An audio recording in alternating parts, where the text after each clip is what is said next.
Mitt Romney decided that he was going to side with Mitch McConnell, and we have some audio of it. Just broke.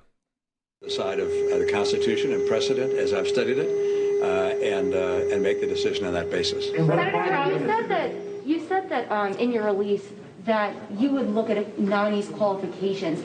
What qualifications are you looking for, and what would make you not consider someone that President Trump is putting forward?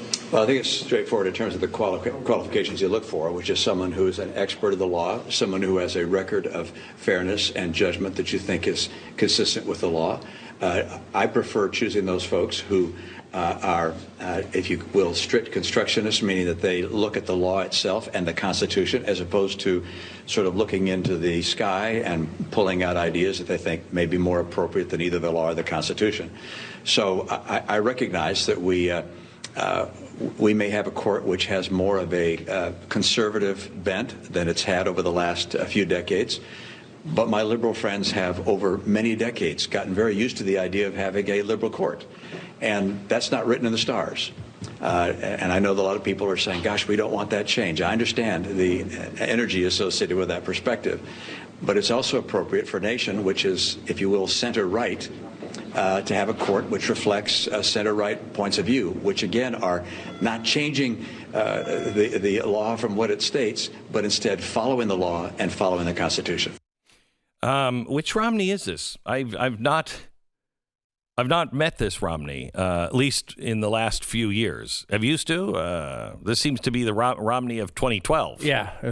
Yeah. When he was running for president and trying to convince conservatives in a primary that he was very conservative. Yeah. No. But hey, look. Welcome back. Welcome back. Yep. Glad to have him. Very excited. I mean, again, this is step 1 of 2. Step 2 is actually voting for the nominee. If they are qualified, which we expect they will be, do you come up with an excuse to not vote for them at some point? That's a whole nother hurdle, but we've cleared hurdle 1, and we should be excited about that. yes, we should. But if they hold him, they'll probably be able to hold this and get through the Supreme Court justice. If they can hold him through it.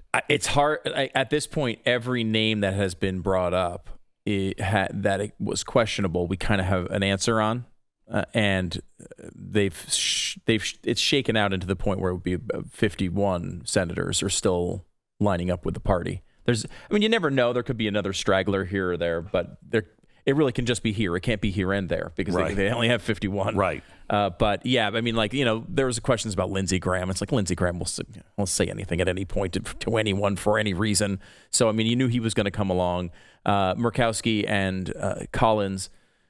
Collins, you can understand. She's in a blue state. She's she's losing her reelection campaign. You can kind of understand her being wishy-washy. Murkowski is she's just far left of the Republican Party at this point, and just does her own thing. But still, you'd still have 51. It's all you need. It's all you need. You only need 50, actually. So they've got one more to play with here. Romney was a big question mark, I think. To me, to you, he voted for impeachment, if you remember. This is a guy who was not a reliable vote on such things, and I'm glad to see it. Hopefully he sticks around.